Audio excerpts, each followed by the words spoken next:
Welcome back. WNST, Towson, Baltimore, and WNST.net.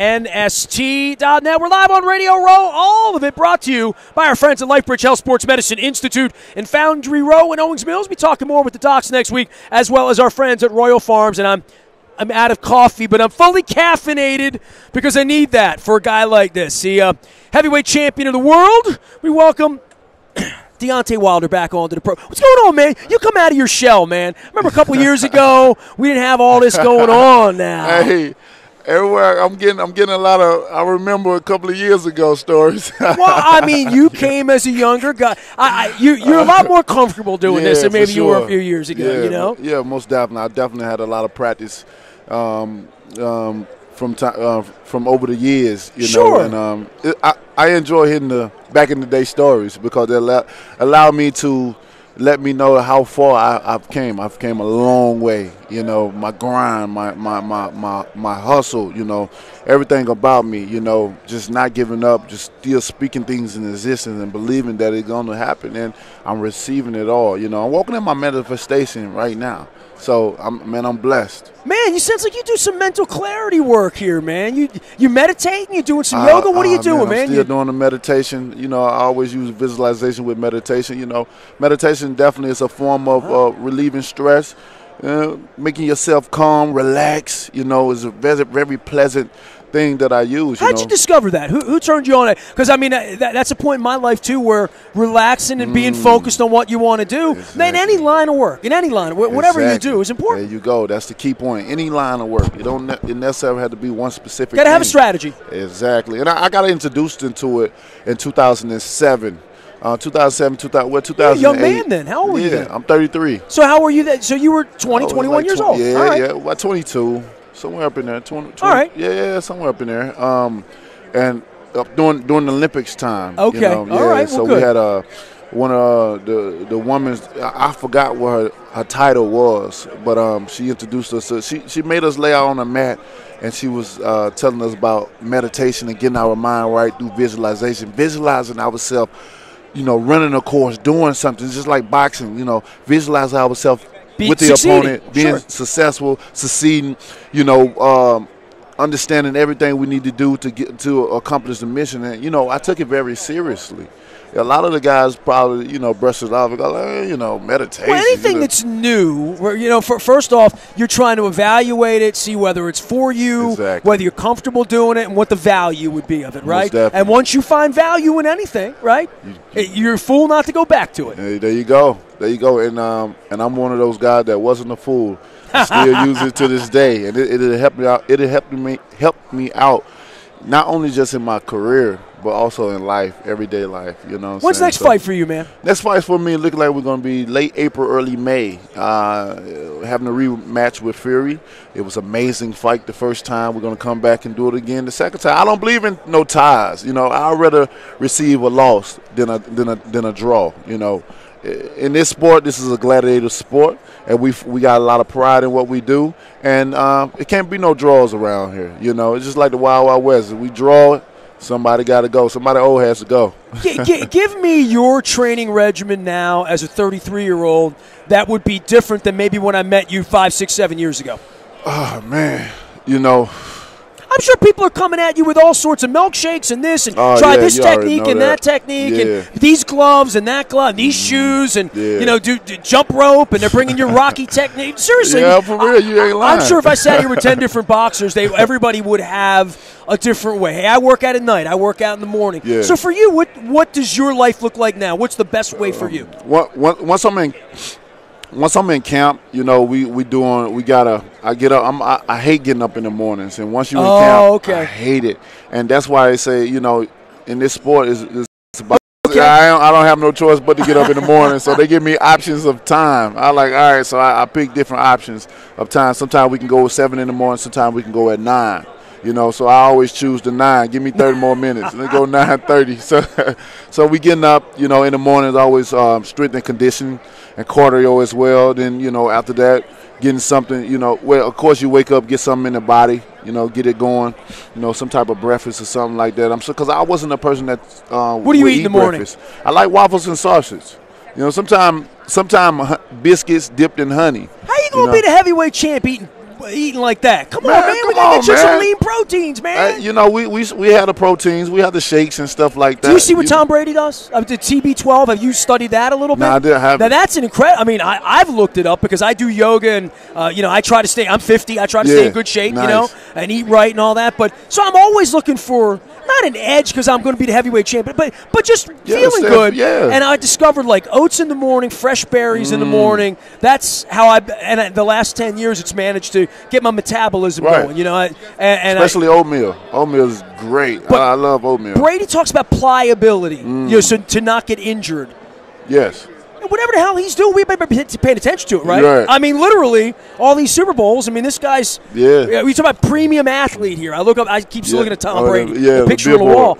But what he's done is taken a whole different level of science to this as a quarterback. Yeah, but through time and through age, the older you get, the more you try to break the body down and realize and try to understand what I need to put in my body. Because the older your body becomes, the slower it starts to be able to produce certain things, and it's just like with the healing process. Your body is not going to heal as fast as it did maybe 10 years ago or 20 years ago when you were younger. But it's when you get older, you need those certain things. You need to exercise. When you get older, what happens when you get older? What happens when you get older? When you get older, you start worrying more about your health. You eat healthier. You start doing things that'll give you a healthier lifestyle and stuff like that. Now, when we young, I'll cheat quickly with pizza and Pepsi and get away with it, But in camp, I'm always doing the right things. I'm always staying dedicated to it. I'm always staying disciplined. And that's why I'm always the more athletic guy, more mobile, more hostile, and have more energy. That's why my power also carries on, not only through the first, but through the 12th rounds. How would you do against this guy? We don't know. People always ask that. It was, Holyfield is one of the best that came up in this era in time. Two of Alabama's finest here. Man, I love it. I looked you guys up, and I didn't realize you both were born in Alabama. Evander Holyfield, welcome. Yes. Good to see you again.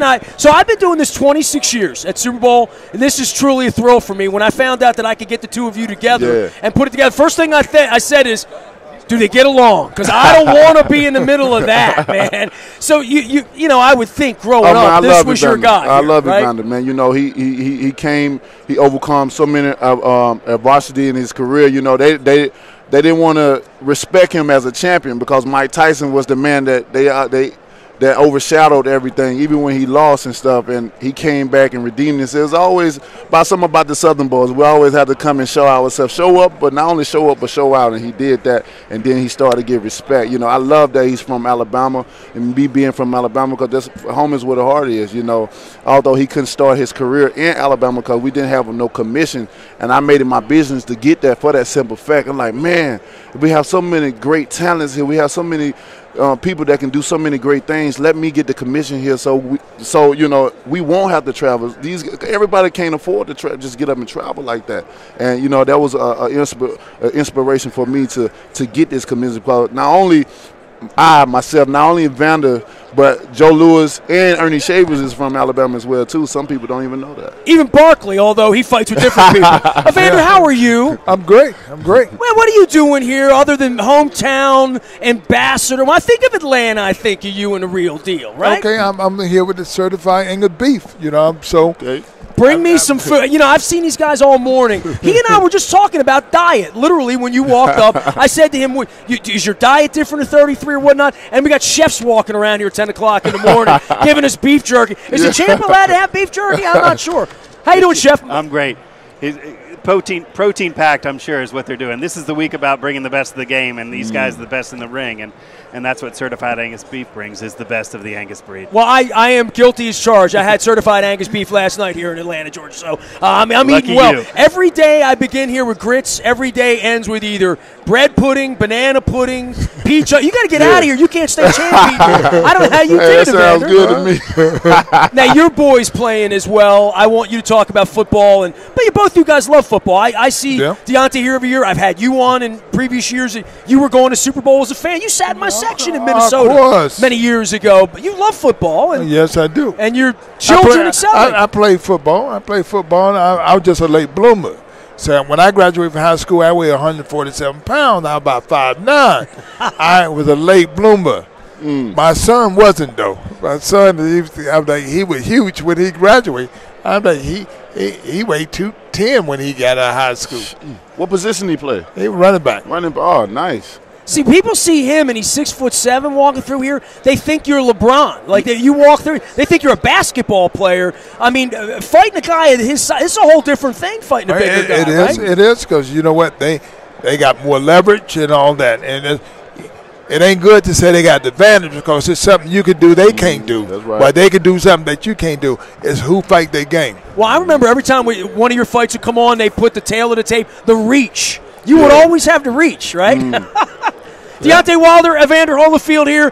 We're doing beef jerky. We're doing the champ. We got 2 fighters here from Alabama, but also 2 guys who wore red, white, and blue. I did a little research because I knew I'd have you guys over. Both of you fought for the United States of America. Yeah, most definitely. You know, it was definitely a precious moment in my time. You know, I was just excited just to make the team.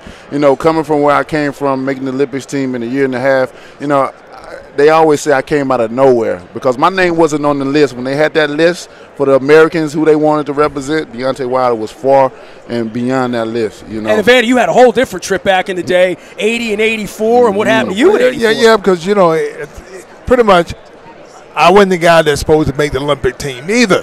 But that's what they said. Right? There you go. You know, but I think Sugar Ray told me that, too, about 76. I mean, everybody felt like an underdog to make that team, right? Well, I was saying, so that was the biggest highlight of my career, making an Olympic team. Because when they said, and representing the Olympic team, then they said, Atlanta, Georgia. Oh, I was happy because Womack was the reigning amateur world champion. He had just knocked out the Cuban. They had just knocked out the Russian.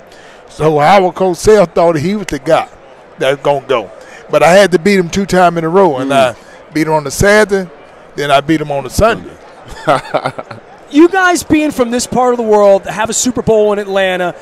I think you were with us in '99. I know I met Muhammad Ali, and there was a fight going on. It might have been involving you, but Ali sat in the media center. The only time I ever met him was in Atlanta, over at the Hyatt, right here downtown. And the whole media gathered that week to watch Ali watch a fight in the media center. So when I think of Atlanta, I think of Ali lighting the torch. I think of you. I mean, the Super Bowl being here, though, it stopped the city, right? I mean, this is a big deal down here. It only happens once a generation. Right. And, you know, the thing is that we got a new stadium, which everybody's going to get a chance to see the game good. Because you got to look up and see the screen. It's like, you know what I'm saying? You watch it a little bit, then you look back up and you see everything crystal clear. Not a bad spot. Chef, thanks for coming by. Evander, always a pleasure to see you. I'm over the decades. This guy, I was out covering some fights in Vegas. This guy's been everywhere, man. I mean, a real ambassador for your sport. Oh, most definitely. And he's keeping strong, you know. Good mentor. Deontay, always good, man. Thanks for making time for us. Deontay Wilder, Evander Holyfield, the chef is here as well. The beefsteak strips. You're leaving these behind, right, Chef? Yeah. All right, making sure here. We're live on Radio Row. It's all brought to you by our friends at Lifebridge Health Sports Medicine Institute and Foundry Row in Owings Mills. I'm Nestor. We are WNST.net, AM 1570, and WNST Towson, Baltimore, and we never stop talking Baltimore sports.